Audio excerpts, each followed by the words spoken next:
Kisah Sang Penakluk. Sebelum lanjut, bagi yang belum subscribe Cafe Novel, silahkan subscribe dan aktifkan lonceng notifikasi supaya tidak ketinggalan update terbaru dari kami. Jangan lupa juga tinggalkan like, komen dan share video ke medsos yang sahabat punya. Oke lanjut. Bab tahun 1163 sampai tahun 1165. Charlie Kin tidak menyangka bahwa seorang pangeran timur akan diserang dan dibunuh di dekat zona terlarang militer di timur. Terlebih lagi, gerombolan Ronin dan ninja pembunuh itu begitu berani sehingga mereka datang untuk bunuh diri tanpa mengganti pakaian mereka. Ini tidak dengan jelas memberitahu diri mereka sendiri identitas mereka. Untuk ini, Charlie Kin tidak dapat memahami 100 pikiran. Yang Jun adalah orang pertama yang tidak bisa duduk diam.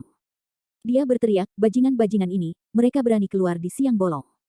Mereka mencari kematian. Dia mendorong pintu hingga terbuka dengan sentuhan Yang Jun, dan kemudian berdiri di depan mobil. Junzi, aku akan membantumu. Langya juga marah, dan turun dari bus tanpa berkata apa-apa, berdiri bahu-membahu dengan Yang Jun. Aku akan turun dan membantu juga. Saat ini, Nalan Shinger juga nakal. Sambil tersenyum, dia akan turun dari bus. Bagaimanapun, Nalan Shinger masih anak-anak dibandingkan dengan Yang Jun dan Langya. Sudah menjadi watak alami untuk ikut bersenang-senang. Namun, Nalan Shinger dihentikan oleh Charlie Kin. Charlie Kin hanya tersenyum meremehkan dan berkata, Shinger, gadis kecil, jangan ikuti aku. Orang-orang Jepang itu bisa mengatasinya.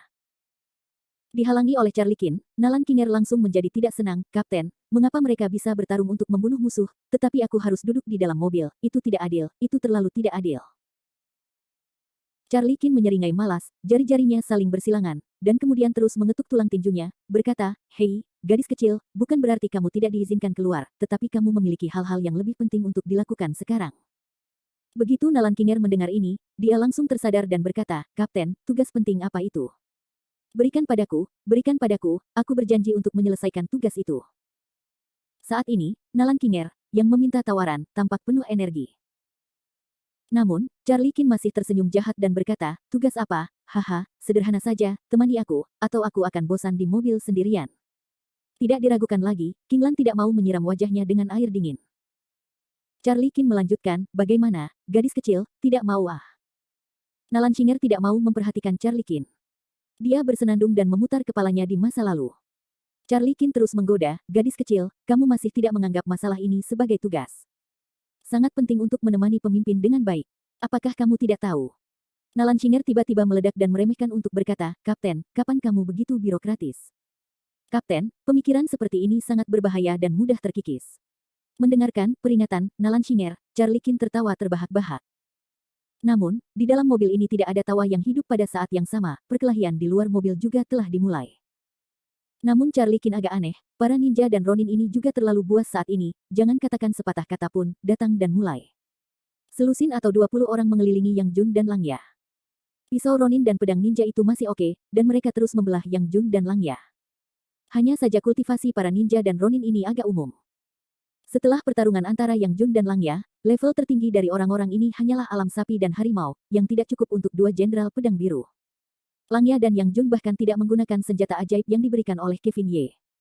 Mereka hanya bertarung dengan orang-orang ini dengan tinju dan kaki mereka. Bahkan dua dari mereka bertarung melawan 10 atau 20 orang ini. Untuk bagian luar mobil, Charlie Kin di dalam mobil dapat melihat dengan jelas, dan mengeluarkan desisan dingin. Wah, aneh sekali. Nalan Shinger tampaknya masih marah pada Charlie Kin dan berkata dengan nada meremehkan, apa yang aneh? Langya dan Yang Jun sangat kuat. Wajar saja jika orang Jepang ini tidak bisa mengalahkan mereka. Aneh juga jika orang Jepang ini benar-benar bisa melukai mereka berdua. Charlie Kin berkata sambil tersenyum, gadis kecil, hal aneh yang kukatakan bukanlah perbedaan kekuatan. Apa yang kau pikirkan? Nalan Shinger tidak mengerti jalannya. Dan Charlie Kin pandai menunjuk keluar jendela dan berkata, Shinger, tidakkah kau merasa tangan orang-orang ini sangat aneh? Ini bukan pertama kalinya kita bertemu dengan Ronin dan ninja Jepang, tetapi kita belum pernah bertemu dengan yang seperti mereka. Meskipun mereka menggunakan pisau ninja dan pisau Ronin, mereka juga belajar dari trik-trik Jepang itu, tetapi ada satu hal yang tidak bisa mereka tipu. Apa? Itulah langkah kaki mereka. Dilihat dari kecepatan orang-orang ini, mereka seharusnya mengikuti jalan seni bela diri timur. Terlebih lagi, jika Anda perhatikan dengan saksama, para pembunuh ninja itu tampaknya tidak pernah menggunakan keterampilan ninja dasar, tetapi mereka tidak bisa berhenti memotong dan membunuh. Nalan Shinger dengan cepat menyentuh kepalanya dan berkata, ya, Kapten itu, menurut maksud Anda, orang-orang ini sama sekali bukan orang Jepang. Tatapan mata Charlie Qin tiba-tiba menjadi tajam, seharusnya bukan orang Jepang, tetapi beberapa orang Timur yang mencoba mengenakan topi dan penutup kepala mereka. Itu benar-benar aneh. Apa asal-usul orang-orang ini? Mengapa mereka ingin mencegat kita? Apakah mereka tidak tahu identitas kita? Demi protein nalan Kinger, Charlie Qin langsung tertawa, Kinger, kamu benar-benar gadis yang konyol. Mereka hanya tahu identitas kita, jadi mereka sengaja membuat trik seperti itu untuk mengganggu penilaian kita. Ujar Charlie Qin yang berinisiatif turun dari mobil bersama putra Nalan King. Saat ini tatapan mata Charlie Qin tajam, sepertinya seluruh orang itu menjadi ganas. Nalan Kinger sangat ingin mencoba, dan berkata, Kapten, kita semua turun dari bus, kali ini aku bisa melakukannya. Charlie Qin tidak menghentikan Nalan Kinger, pergilah, tapi gadis kecil, jangan bunuh mereka semua. Ingatlah untuk meninggalkan beberapa yang hidup, aku berguna. Atas izin Charlie Qin, Nalan Kinger pun bersemangat, baiklah. Aku mengerti, Kapten. Begitu suara itu berakhir, Nalan Kinger berubah menjadi pusaran angin dan bergegas ke dalam lingkaran pertempuran. Saat ini, Nalan Kinger, dengan kedua tangan dan pedangnya, tidak tinggal di tengah keramaian dan selalu berantakan kemanapun dia pergi. Untuk generasi muda, aku tidak bisa menahan tawaku sendiri. 3 orang hingga 10 atau 20 orang, tampaknya mereka menderita kerugian, tetapi di ranah hal-hal seperti itu, tetapi jumlah orang tidak berbicara. Awalnya, Yang Jun dan Lang Ya telah menekan orang-orang ini untuk bertarung. Sekarang Nalan Kinger telah bergabung di medan perang, yang merupakan situasi sepihak. Melihat bahwa tugas itu tidak berjalan mulus, ninja assassin terkemuka dan pendekar pedang Ronin terkemuka saling memandang. Sebaliknya, mereka membawa tim untuk meninggalkan Nalan Kinger, Yang Jun dan Lang Ya, dan langsung bergegas ke Charlie Qin. Dari mata mereka, jelas bahwa orang-orang ini adalah sekelompok regu pembunuh yang mematikan, dan tujuan mereka adalah untuk membunuh Qin Sichuan. Dan di hadapan sekelompok orang ini, Charlie Qin hanya mencibir dan berkata, mencari kematian. Bab 1164. Charlie Qin bukanlah teman yang baik. Meskipun ia disebut sebagai pangeran dari timur, ia juga merupakan pemimpin pedang biru dan panglima tertinggi. Meskipun untuk kembali ke ibu kota kekaisaran guna memimpin pertemuan keluarga emas, Charlie Qin melewatkan kesempatan luar biasa Kevin Ye untuk mendistribusikan senjata ajaib dan mempromosikan pedang biru secara keseluruhan. Tetapi meskipun demikian, ia juga merupakan penguasa alam naga dan gajah, dan ia juga merupakan kemampuan ganda kecepatan dan kekuatan. Dalam menghadapi gerombolan pembunuh Ronin dan ninja, Charlie Qin mengerutkan kening dan tetap tidak tergerak. Ia hanya mengatakan bahwa ia ingin mati. Kemudian Charlie Qin mulai bergerak, belum lagi momentum pelangi, tetapi kecepatannya juga sangat menakjubkan, hampir melampaui batas manusia. Para pemboros dan ninja itu tidak bereaksi terhadap apa yang sedang terjadi. Charlie Qin telah membunuh kerumunan itu, dan mengambil pisau ninja dan mulai memotongnya. Meskipun keterampilan pedang Charlie Qin tidak begitu bagus, itu lebih dari cukup untuk menghadapi gerombolan di depannya. Ia mengayunkan tangannya menjadi pisau, dan bilahnya sedingin 3 kaki. Namun, setiap kali Charlie Qin maju, dia tidak membunuh kelompok itu. Dia memotong lengannya atau memotong kakinya. Dan saat ini, Yang Jun dan 3 orang lainnya juga membunuh untuk menemui Charlie Qin. Efektivitas tempur pedang biru tidak dapat diabaikan. Di tengah kerumunan, seperti memotong melon dan sayuran untuk membersihkan para pemalas dan ninja ini. Setelah bertarung sekitar 2 atau 3 menit, lebih dari setengah lusin ninja Ronin terbunuh dan terluka.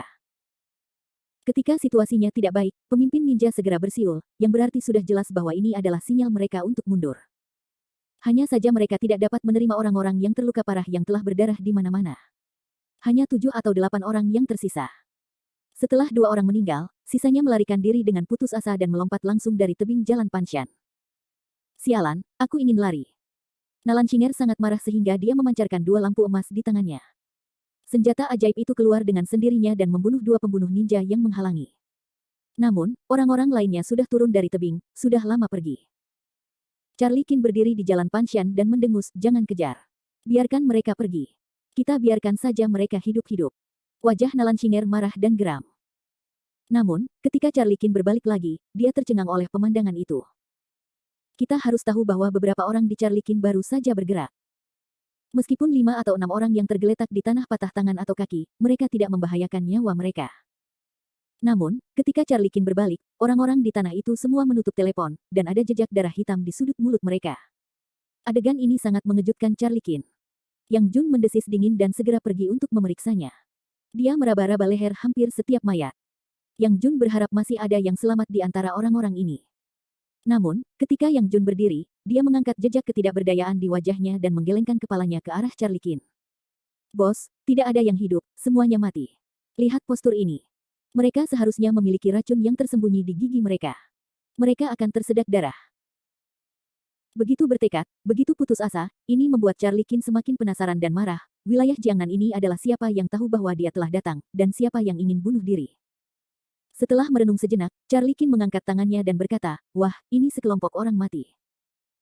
Begitu dia berkata, menatap mayat di tanah, wajah Charlie Qin semakin jelek. Yang Jun berdiri di samping Charlie Qin dan bergumam, "Tidak, orang-orang ini mengenakan pakaian Ronin dan ninja Jepang untuk membunuh kita. Jika mereka benar-benar orang Jepang, saya khawatir mereka tidak akan takut untuk mengungkapkan identitas mereka. Tetapi mengapa mereka memilih untuk bunuh diri secara kolektif?" Aneh, Charlie Qin mencibir, "Aneh. Sebenarnya, ini sama sekali tidak aneh, karena mereka bukan orang Jepang asli." "Apa?"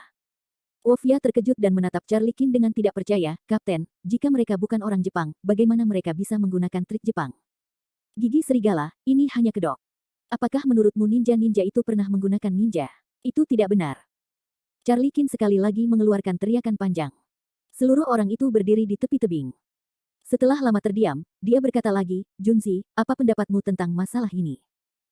Yang Jun ragu sejenak dan berkata, "Bos, saya rasa orang-orang ini tidak ada hubungannya dengan Jepang meskipun mereka bukan orang Jepang. Taktik ninja Jepang tidak pernah menyebar ke luar negeri, tetapi mereka menyebar. Ini membuat saya curiga bahwa pangeran Jepang ingin membunuh orang dengan pisau." Charlie Qin mencibir dan berkata, "Junzi, kamu salah paham dengan maksudku. Aku tidak bertanya apakah masalah ini ada hubungannya dengan orang Jepang atau dengan putra mahkota Jepang. Sekarang aku ingin tahu siapa yang membocorkan berita kedatanganku ke laut, dan..." Kemudian Charlie Qin melirik ke puncak gunung, "Lagi pula, pangkalan militer di sini sangat rahasia, kita harus menempatkan orang-orang pedang biru di sana. Siapa yang akhirnya membocorkan angin dan tahu bahwa jalan pegunungan yang berkelok-kelok ini adalah satu-satunya tempat yang harus kita lalui." Setelah terdiam sejenak, Charlie Qin kembali menatap Yang Jun dan orang-orang lainnya, "Jelas, orang-orang ini mengincar pedang biru kita. Apakah kamu pikir kamu bisa tahu bahwa kita telah tiba di Linhai, dan bahwa kita pasti akan naik gunung? Siapa ini? Mereka begitu ajaib." Mendengar pertanyaan Charlie Qin ini, Yang Jun, Langya, Nalan Shinger semuanya tercengang. Bagaimanapun, pertanyaan ini benar-benar menakutkan. Terkejut untuk waktu yang lama, Yang Jun berkata, "Bos, apakah kamu curiga ada mata-mata di pedang biru kita?" Mengenai kata-kata Yang Jun, Charlie Qin melambaikan tangan dan menghentikannya, "Tidak, aku tidak meragukan bahwa ada mata-mata di pedang biru. Karena sebagian besar anggota pedang biru tidak tahu tujuan sebenarnya kedatanganku ke laut. Karena aku tidak tahu tujuan perjalananku, anggota keluarga setempat itu tidak akan terburu-buru menyerang. Sekarang aku curiga bahwa mereka seharusnya mendengar sesuatu, jadi mereka ingin melakukan sesuatu padaku. Dan angin itu kemungkinan besar datang dari ibu kota kekaisaran, dari gedung ibu kota kekaisaran." Kata-kata Charlie Qin semakin misterius, yang membuat Yang Jun merasa semakin takut. "Lalu, apa yang harus kita lakukan sekarang?" Charlie Qin bersenandung dingin, "Bagaimana caranya? Sekarang mereka telah datang kepada kita, akan terlalu lemah bagi kita untuk menerima lebih banyak lagi." Setelah terdiam sejenak, Charlie Qin terus melihat ke puncak gunung, dan kemudian bertanya, "Junzi, apakah kamu tahu tim mana yang ditempatkan di gunung?" Yang Jun dengan cepat berkata, "Ya, itu adalah Provinsi Jiangnan, 2046 pasukan, termasuk korps khusus." Charlie Qin memikirkannya sejenak dan terus mencibir, 2046, haha, orang-orang yang Suezen, oke, mari kita naik dan bertemu orang-orang ini sebentar. Terlebih lagi, Junzi dan Langya, bawa mayat-mayat ini ke atas gunung dan beri mereka hadiah pertemuan." Yang Jun tidak berani melanggar kata-kata Charlie Qin, karena dia tahu bahwa Charlie Qin benar-benar marah saat ini. Bab 1165. Jelas setelah serangan dan pembunuhan yang tidak dapat dijelaskan seperti itu, Charlie Qin penuh amarah saat ini. Dia sangat marah karena orang-orang ini tidak berani menyerangnya secara terang-terangan. Dia marah karena rencana rahasianya untuk datang ke laut diketahui oleh orang-orang dari keluarga-keluarga setempat. Tidak diragukan lagi bahwa musuh mengambil tindakan pencegahan sebelum caranya sendiri dikeluarkan, yang membuat tugasnya di selatan sungai Yangtze menjadi sulit. Dan melalui analisis kelompok pembunuh ini, Charlie Qin telah memiliki kesimpulan awalnya sendiri. Kedatangan Charlie Qin ke laut kali ini secara nominal adalah masalah menyelidiki tentara super, tetapi pada dasarnya dia ingin memusnahkan 8 keluarga di selatan sungai Yangtze. Hanya beberapa orang di ibu kota kekaisaran yang mengetahui tentang rencana tersebut. Jelas bahwa seseorang mengungkapkan berita tersebut, yang akan membuat 8 keluarga di selatan sungai Yangtze waspada. Mereka mati-matian untuk melawan Charlie Qin. Ini adalah serangan balik dan sumpah bahwa mereka tidak akan pernah ditangkap di bawah pisau jagal Charlie Qin. Namun, menurut Charlie Qin, keluarga-keluarga lokal ini tidak diragukan lagi menantang otoritas dan keuntungannya. Ini adalah rencana pembunuhan yang terkoordinasi dengan cermat, dan Charlie Qin percaya bahwa rencana pembunuhan itu tidak hanya terkait dengan ibu kota kekaisaran, tetapi juga terkait erat dengan pasukan 2046 yang ditempatkan di gunung. 5 atau 6 mayat di tanah ditinggalkan di bagasi, dan Yang Jun melaju lagi di sepanjang jalan. Saat ini, suasana di dalam mobil sangat aneh. Charlie Qin muram, dan Yang Jun dan yang lainnya tidak berani berbicara. Dalam perjalanan, Charlie Qin baru saja menelepon Qin Haitong, yang berada di ibu kota kekaisaran. Charlie Qin mengatakan pembunuhannya di telepon, dan memberitahu Qin Haitong dengan cara yang sangat tidak jelas bahwa seseorang telah membocorkan keberadaannya. Dalam hal ini, Qin Haitong tidak mengatakan sepatah kata pun, biarkan Charlie Qin mengurus dirinya sendiri. Ini juga sedikit dilema bagi Zun Susun, satu di ibu kota kekaisaran dan yang lainnya di Linhai, yang prihatin dengan situasi keseluruhan seluruh Jiangnan. Charlie Qin tahu bahwa meskipun Qin Haitong tidak menunjukkan emosi apapun di telepon, dia takut seluruh kaisar akan segera menghadapi pertumpahan darah. Sepanjang jalan, Charlie Qin terus memikirkan orang yang bernama Yang Suezhen ini. Sebelum Charlie Qin datang ke laut, dia dengan saksama mempelajari informasi dari 8 keluarga di selatan Sungai Yangtze. Seperti ibu kota kekaisaran, 8 keluarga di selatan Sungai Yangtze berakar dalam di tulang-tulang timur. Baik militer maupun pemerintah daerah memiliki orang-orangnya sendiri. Namun, Yang Suezhen tampaknya merupakan pengecualian. Dia tidak berasal dari keluarga manapun, dan tidak memiliki hubungan dengan ibu kota kekaisaran. Dalam kata-kata saat ini, dia berasal dari akar rumput. Yang Suezhen, sungguh aneh. Bagaimana masalah ini bisa berhubungan dengannya? Sepanjang jalan, Charlie Qin menggumamkan kalimat ini. Kita sudah sampai, kepala suku. Kata-kata Yang Jun untuk menyadarkan Charlie Qin dari pikirannya. Charlie Qin pertama-tama secara tidak sadar dan kemudian berbalik untuk melihat keluar jendela. Saat ini, mobil Yang Jun telah tiba di sebuah kamp di puncak gunung. Di depan gerbang gunung, ada 2 tentara dengan senjata dan peluru tajam. Setelah Yang Jun menunjukkan sertifikatnya, mobil ini diizinkan masuk. Tak lama kemudian mobil itu keluar dari kamp seolah-olah berada di tanah. Harus dikatakan bahwa barak dan fasilitas di puncak gunung itu sangat sederhana. Itu hanyalah rumah-rumah sederhana yang dibangun dengan pelat baja. Di tengah-tengah kamp, ada bendera nasional yang berkibar tertiup angin. Seluruh kamp itu tidak terlihat besar. Dalam pandangan Charlie Qin, hanya ada 1 resimen yang ditempatkan paling banyak, ditambah tim khusus. Saat Yang Jun menghentikan mobil, sekelompok orang tiba-tiba berlari keluar dari kamp. Pemimpinnya adalah seorang kapten berseragam, yang baru berusia 40-an, dan di belakangnya ada beberapa perwira dengan pangkat yang sama. Adapun kelompok di belakang, Charlie Qin dan Yang Jun sangat akrab, mereka adalah orang-orang pedang biru, Hao Hao Tang memiliki 40 atau 50 orang. Setelah Charlie Qin keluar dari mobil, petugas itu segera berlari ke depan dan memberi hormat kepada Charlie Qin dengan hormat. Qi Jianfeng, Komandan Resimen ke-21 dari Unit 2046, melapor kepada petugas, tolong beri instruksi. Pangkat yang lain hanyalah seorang perwira kapten, sedangkan Charlie Qin adalah pangkat panglima tertinggi, jadi tidak rugi jika disebut komandan. Charlie Qin tidak samar-samar, sama seperti pihak lain yang membalas hormat militer, berkata, Qi Xiaowei, tenanglah. Mendengar ini, Qi Jianfeng langsung rileks. Kemudian, dengan senyum di wajahnya, dia berkata, merupakan kehormatan besar bagi Komandan Qin untuk datang ke pasukan kita untuk bimbingan dan pendidikan. Saya telah menyiapkan sedikit anggur encer di kamp untuk mengambil angin dan membersihkan debu bagi Marsekal Qin. Saya harap komandan tidak akan menyukainya. Charlie Qin menatap Qi Jianfeng dengan dingin dan berkata, aku tidak membencinya, aku tidak membencinya. Qi Xiaowei memiliki hati. Tentu saja, aku ingin minum anggur ini, tetapi sebelum minum anggur ini, aku punya hadiah pertemuan untuk dikirim kepada Qi Xiaowei dan pasukan 2046-mu. Qi Jianfeng bukanlah orang bodoh. Melihat kata-kata dingin Charlie Qin, dia merasa sangat bingung. Dia tidak akan sebodoh itu untuk berpikir bahwa Charlie Qin benar-benar akan memberinya hadiah pertemuan. Bahkan jika Charlie Qin melakukannya, dia tidak akan berani menerima nilai Qi Jianfeng. Ayo, buka bagasinya. Dengan perintah Charlie Qin, pasukan pedang biru yang ditempatkan di puncak gunung bergerak satu persatu. Seng Ying dan Fang Jinlei adalah yang paling aktif. Mereka bergegas ke depan gunung. Mereka penasaran dan berkata, lihat, apa yang kamu lihat. Namun, ketika keduanya membuka bagasi, terjadi keributan. Yang pertama kali dilihat Qi Jianfeng adalah warna berdarah. Kemudian, orang-orang Blue Sword membawa satu demi satu mayat dari bagasi mobil Yang Jun. Mayat-mayat itu mengerikan, tetapi pakaian para Ronin dan ninja assassin terlihat jelas. Ketika mayat-mayat itu dilemparkan ke depan Qi Jianfeng pertama-tama menunjukkan keheranannya, kemudian ketakutan dan kegelisahannya. Ekspresi-ekspresi ini ada di mata Charlie Qin. Qin Shaoxuai, apa yang terjadi di sini? Qi Jianfeng bertanya dengan terbata-bata. Charlie Qin tidak dapat menahan diri untuk mencibir, apa yang terjadi? Qi Xiaowei, aku masih ingin bertanya kepadamu apa yang terjadi. Aku diserang dan dibunuh oleh sekelompok orang tak dikenal di luar perkemahanmu di jalan pegunungan. Qi Xiaowei, bukankah seharusnya kamu memberiku penjelasan yang masuk akal? Melihat Charlie Qin menyiapkan seorang guru di tempat untuk melakukan kejahatan, Qi Jianfeng segera berkata dengan gemetar, Komandan Qin, bagaimana aku bisa memulai ini? Aku hanya diperintahkan untuk memimpin tim untuk melatih pasukan di puncak gunung ini. Aku tidak tahu apa-apa tentang seranganmu. Charlie Qin terus bersenandung, omong kosong, tentu saja aku tahu kau tidak tahu. Jika kau tahu, apakah kau pikir kau masih punya hidup untuk berdiri di sini? Setelah suara itu, Charlie Qin melanjutkan, Qi Jianfeng, bagaimanapun juga, ini adalah wilayah pertahananmu. Tidak peduli apakah kau sedang berlatih atau melakukan sesuatu yang lain, jika aku diserang di luar wilayah pertahananmu, kau harus memberiku pertanggungjawaban. Setelah itu, Charlie Qin mengangkat tangannya dan menunjuk, 3 hari, kau hanya punya 3 hari. Aku akan memeriksa asal, latar belakang, dan tujuan orang-orang ini. Jika kau tidak dapat mengetahuinya dengan jelas, sebaiknya kau tidak melakukannya. Aku akan langsung menelepon Yang Suezhen dan menyuruhnya mengubah orang.